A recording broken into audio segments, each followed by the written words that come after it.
नमस्कार दोस्तों, स्वागत है आप सभी का आज के मुख्य समाचार के इस वीडियो में। जी हां दोस्तों, पूरे देश में अनलॉक का समय चल रहा है। ऐसे में मोदी सरकार की तरफ से बड़ी और महत्वपूर्ण खबर अपडेट निकल कर आ रही है, जिसकी सटीक जानकारी आपको इस वीडियो में देंगे। बस आप इस वीडियो के अंत तक बने रहिए। लेकिन उससे पहले आपसे एक छोटी सी रिक्वेस्ट है। मुझे इस वीडियो को बनाने में बहुत ही मेहनत लगती है, तो इस मेहनत के लिए वीडियो पर एक लाइक जरूर कीजिएगा और साथ ही वीडियो में दिए गए इस लाल बटन को दबाकर चैनल को सब्सक्राइब कीजिएगा और इस घंटी को भी दबाइएगा ताकि आपको दिन भर की बड़ी खबरों की जानकारी लगातार मिलती रहे।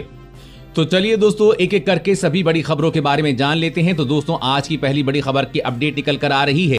तो एटीएम से 5,000 रुपए से ज्यादा रुपए निकालने पर शुल्क लगाने की तैयारी, जल्द हो सकता है बड़ा बदलाव। जी हाँ, आने वाले दिनों में एटीएम से 5,000 रुपए से ज्यादा की राशि निकालने पर आपको अतिरिक्त शुल्क देना पड़ सकता है।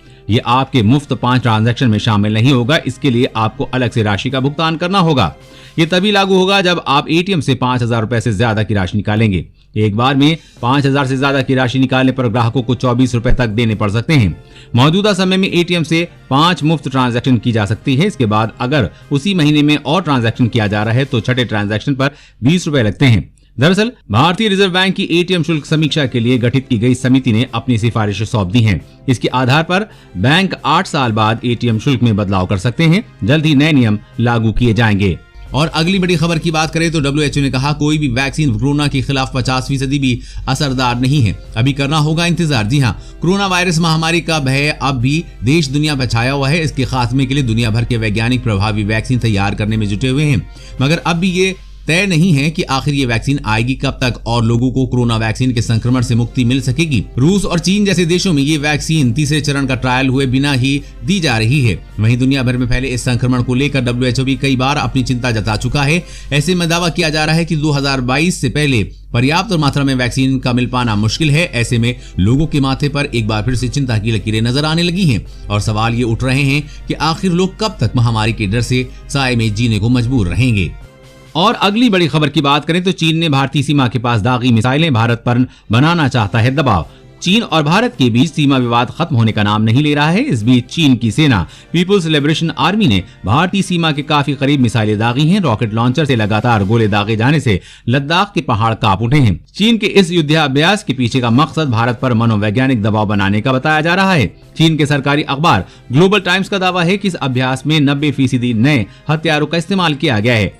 ग्लोबल टाइम ने कहा है कि ये अभ्यास PLA के तिब्बत थिएटर कमांड की ओर से किया गया है। ये युद्ध अभ्यास 4700 मीटर की ऊंचाई पर किया जा रहा है। इस अभ्यास का ग्लोबल टाइम ने एक वीडियो भी जारी किया है। इस वीडियो में नजर आ रहा है कि चीनी सेना अंधेरे में हमला बोलती है और ड्रोन विमानों की मदद से हमला बोलती है। इस वीडियो में चीनी सेना एक पूरे पहाड़ी इलाके को तबाह करती हुई नजर आ रही है। और अगली बड़ी खबर की बात करें तो यूपी सरकार की बेमिसाल योजना, लड़कियों को मिलेंगे 51,000 रुपए, जाने पूरा प्रोसेस। जी हाँ, उत्तर प्रदेश सरकार ने गरीब लड़कियों की शादी में मदद के लिए एक खास योजना शुरू की है। इसका नाम उत्तर प्रदेश विवाह अनुदान योजना रखा गया है। इस योजना के तहत शादी लायक लड़कियों को 51,000 रुपए की मदद दी जाएगी। योजना का फायदा उठाने के लिए लड़की की उम्र 18 साल या उससे ज्यादा होनी चाहिए। जिस लड़के से शादी होने जा रही है उसकी उम्र 21 साल या उससे ज्यादा होनी चाहिए। इस योजना के तहत एक परिवार से 2 लड़कियां अनुदान पाने की पात्र होंगी। इस योजना का फायदा उठाने के लिए यूपी सरकार की वेबसाइट shaadianudan.upsdc.gov.in पर जाकर रजिस्ट्रेशन कराना होगा। इस योजना के तहत लड़कियों की शादी के लिए दी जाने वाली धनराशि सीधे लड़कियों के बैंक खाते में ट्रांसफर की जाएगी। इसलिए आवेदक के पास अपना बैंक अकाउंट होना चाहिए। खाता भी किसी सरकारी बैंक में होना चाहिए। बैंक खाता आधार नंबर से जुड़ा होना चाहिए। और अगली बड़ी खबर की बात करें तो 2,000 से 3,000 रुपए में 5G स्मार्टफोन बेचेगी कंपनी।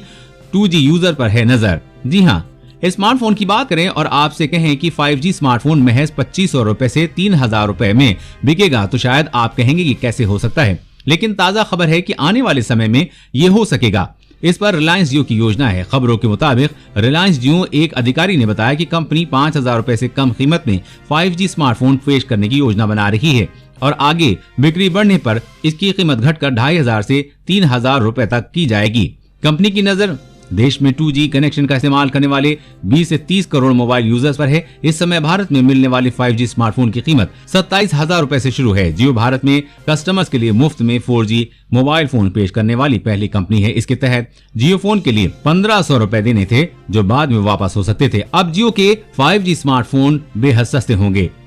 और अगली बड़ी खबर की बात करें तो सरकार ने दी खुशखबरी, घर बैठे बैठे बन जाएगा ड्राइविंग लाइसेंस, बस करें ये काम। जी हाँ, मोदी सरकार ने ड्राइविंग लाइसेंस बनवाने के लिए 8वीं पास की शैक्षणिक योग्यता को खत्म कर दिया है। पिछले कुछ समय से सरकार ने ड्राइविंग लाइसेंस बनवाने के नियमों को अभी भी आसान किया।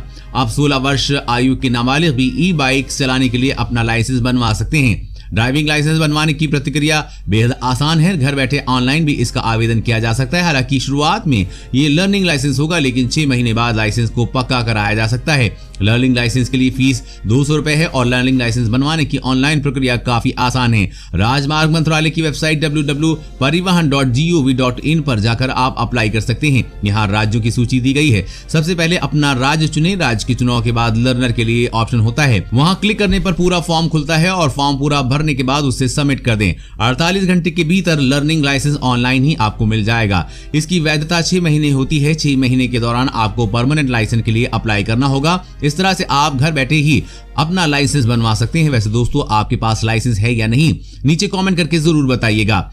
और अगली बड़ी खबर की बात करें, कोरोना वैक्सीन के करीब पहुंचा भारत, तीसरे चरण का ट्रायल कल से शुरू होगा। जी हां, कोरोना के बढ़ते संक्रमण के बीच भारत में वैक्सीन की प्रगति को लेकर बड़ी खबर सामने आई है। यहां एक वैक्सीन ह्यूमन ट्रायल्स के लिए अंतिम चरण में पहुंच गई है। इसमें सफलता मिलने के बाद कुछ समय बाद वैक्सीन आम लोगों के लिए उपलब्ध होगी। दरअसल स्वास्थ्य मंत्रालय और नीति आयोग ने प्रेस कॉन्फ्रेंस में बताया कि भारत में कोरोना की 3 वैक्सीन विकसित की जा रही हैं। इनमें से एक का तीसरे चरण का ट्रायल आज या कल से शुरू हो जाएगा। देशवासियों के लिए वाकई यह खुशखबरी की खबर है कि वैक्सीन रेस में भारत भी उन गिने चुने देशों में शामिल हो जा रहा है जिनकी वैक्सीन तीसरे फेज में ट्रायल में पहुंच चुकी है।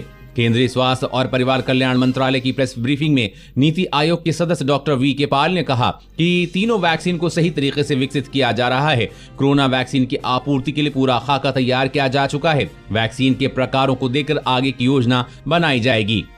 और अगली बड़ी खबर की बात करें तो आम आदमी को बड़ी राहत। अब अगर आपसे दुकानदार कैरी बैग यानी थैले के पैसा वसूलता है तो यहाँ करें शिकायत, होगी तुरंत कार्रवाई। जी हाँ, अब कोई भी ग्राहक सामान खरीदने के बाद कैरी बैग की डिमांड करता है तो उसके लिए पैसे नहीं देने पड़ेंगे। दूसरी बात भी यह है कि अगर वो ग्राहक सामान हाथ में ले जाने में सक्षम नहीं है तो दुकानदार को कैरी बैग देना ही पड़ेगा। इसको लेकर देश के कई उपभोक्ता फोरम में शिकायतें आ रही थी। इसके बाद उपभोक्ता फोरम ने कैरी बैग के पैसे लेने पर स्टोर या दुकानदार पर जुर्माना लगाना शुरू किया था। अब नए कानून में इसको लेकर सख्त प्रावधान किए गए हैं। आपको बता दें कि कैरी बैग के नाम से 5 रुपए, 10 रुपए और 20 रुपए वसूले जाते हैं तो उसके एवज में जुर्माने का प्रावधान किया गया है। इसके साथ ही नए कानून में कई और खास बातें हैं, जैसे अब उपभोक्ताओं के पास अधिकार होगा कि देश में किसी भी उपभोक्ता अदालत में यह मामला दर्ज करा सकते हैं। अगर आप भी मॉल, बाजार या दुकानदार को कैरी बैग के पैसे देते हैं तो अब न दें, क्योंकि सरकार ने इस पर रोक लगा दी है। और अगली बड़ी खबर की बात करें तो पीएम आवास योजना में पकड़े गए 10,000 फर्जी लोग पहले से ही पक्का घर होने के बाद भी चोरी कर रहे थे गरीबों का हक। जी हाँ, पीएम किसान सम्मान निधि स्कीम में 110 करोड़ रुपए के घोटाले के बाद अब पीएम आवास योजना भी फर्जीवाड़ा सामने आया है। उत्तर प्रदेश के अकेले कन्नौज जिले में ही योजना के 10,000 अपात्र लाभार्थी पाए गए हैं। मीडिया रिपोर्ट्स के मुताबिक अभी जिलों में वेरिफिकेशन की प्रक्रिया चल रही है और ये आंकड़ा और बढ़ सकता है। एक अधिकारी ने बताया है कि 2 वर्ष पूर्व पीएम आवास योजना के तहत 50,000 आवेदन मिले थे, जिनका वेरिफिकेशन किए जाने पर 10,000 अपात्र पाए गए हैं। इन लोगों के नामों में अब लाभार्थियों की ऑनलाइन सूची से बाहर किया जा रहा है। अधिकारियों का कहना है कि ऐसे लोगों के भी आवेदन थे जिनके पास पक्के मकान पहले से ही हैं। यही नहीं, ऐसे भी तमाम लोग हैं जिनकी माली हालत काफी अच्छी है। साथ ही आपको बता दें कि दोबारा से वेरिफिकेशन की प्रक्रिया शुरू की जा चुकी है। साथ ही इन फर्जी नामों की पहचान कर उन पर जुर्माना लगाने की तैयारी की जा रही है। और अगली बड़ी खबर की बात करें तो अब हर गाँव में अस्पताल के सुधरेंगे दिन। आयुष्मान भारत की तर्ज पर केंद्र सरकार ला रही है नई योजना। जी हाँ, आयुष्मान भारत की तर्ज पर केंद्र सरकार ग्रामीण भारत के स्वास्थ्य सेवाओं के ढांचे को खड़ा करने के लिए आयुष्मान सहकार योजना शुरू करने जा रही है। आयुष्मान भारत से गरीबों को 5 लाख का मुफ्त इलाज मिलता है, जबकि आयुष्मान सहकार योजना ग्रामीण भारत में अस्पताल, नर्सिंग होम, ब्लड बैंक आदि के प्रौद्योगिकी व बुनियादी ढांचे को मजबूत करेगी। इसके लिए सरकार 8 लाख सहकारी समितियों को कम ब्याज दर पर 10,000 करोड़ रुपए का कर्ज मुहैया कराएगी। इसके अलावा सब्सिडी प्रदान की जाएगी। इसके माध्यम से अस्पतालों, स्वास्थ्य सेवा, चिकित्सा शिक्षा, नर्सिंग शिक्षा, मोबाइल क्लिनिक सेवा, प्रयोगशालाएं, फिजियोथेरेपी सेंटर, पैरामेडिकल शिक्षा क्षेत्र के विकास के लिए बुनियादी ढांचा खड़ा किया जाएगा। अस्पतालों के निर्माण, आधुनिकीकरण, विस्तार, प्रौद्योगिकी, शिक्षा के बुनियादी ढांचे के नवीनीकरण आदि कार्य किए जाएंगे। धन के अभाव में ग्रामीण लोगों को सस्ती और समग्र स्वास्थ्य सेवा उपलब्ध नहीं हो पाती है। इसके अलावा सहकार समितियां आयुष सुविधाओं को बढ़ावा देना, शिक्षा, सेवा, बीमा आदि गतिविधियों को बढ़ावा देने का काम करेंगी। डिजिटल स्वास्थ्य संबंध सूचना एवं संचार प्रौद्योगिकी स्वास्थ्य बीमा क्षेत्र में सहयोग करेंगी। दोस्तों, आज की खबरों में बस इतना ही। इसी तरह हर रोज काम की खबरें जानने के लिए आप हमेशा हमारे साथ जुड़े रहिए। हमारे साथ जुड़ने के लिए वीडियो के नीचे दिए गए इस लाल बटन को दबाइए और साथ ही इस घंटी को भी दबाइए ताकि आपको हर खबर की सटीक जानकारी मिल सके। जय हिंद, धन्यवाद।